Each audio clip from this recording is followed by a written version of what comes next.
Hi, this is Brian Forster, and we are at Lake Titicaca exploring what is called the Fertility Temple. And the reasoning behind the name will become quite obvious as our quadcopter does an examination of this ancient site.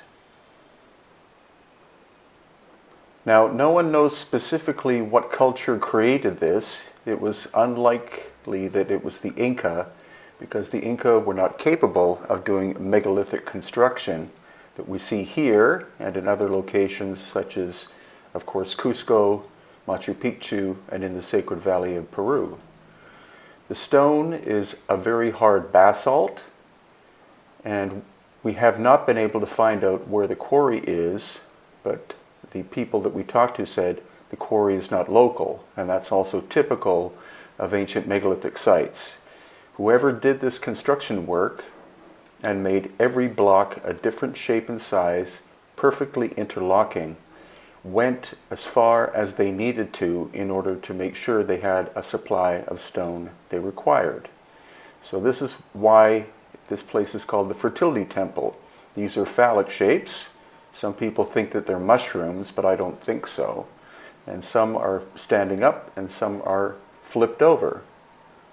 So now as we rise above the Fertility Temple, again you see some are standing up and some are upside down.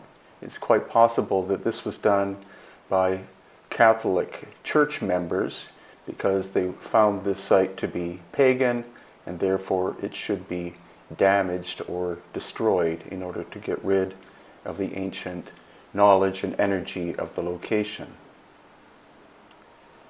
And now we're doing a 360-degree view of the location, just to give you an idea of what the landscape looks like. You can see it's quite mountainous, very volcanic, and the little town is called Chucuito, located about an hour and a half's drive from Puno, which is one of the major cities. And now there you see a little bit of the massive Lake Titicaca in the background. Half of Lake Titicaca is in Bolivia and the other half is in Peru. This, of course, is on the Peru side.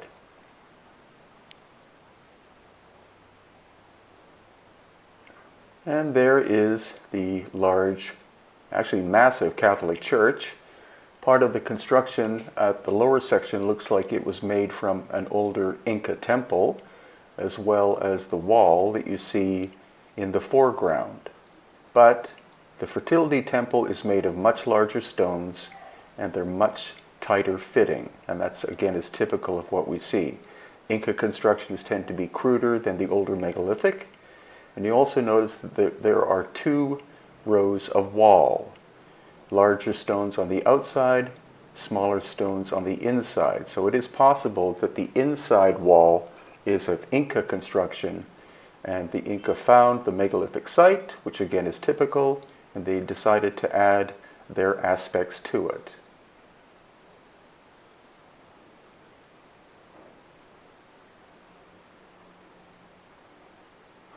This gives you another view of the outer wall with the megalithic blocks, each one a different shape and size, which is typical of megalithic construction found in Peru and Bolivia. And here a closer view. Again, you can see the stones are quite, but not perfectly fitted together.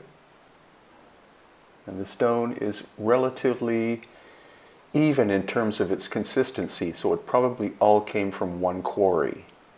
And now we're doing a flyover so that once again you can see the interior of the Fertility Temple. And again, Lake Titicaca is in the background. And finally, our last view of the wall. And then we're going to see some other stone artifacts in the enclosure here. They likely came from other constructions in the area. You can see each one is of a different shape and size, but they're no longer interlocking. And that probably tells us that the original structure that was here was destroyed. whether on purpose, by humans, or by some natural catastrophe, is unknown. So if you're near Lake Titicaca, this little fertility temple is definitely worth visiting. Please subscribe to my channel if you haven't and give me a thumbs up. There are more than 1,000 other videos that I have made on my YouTube channel.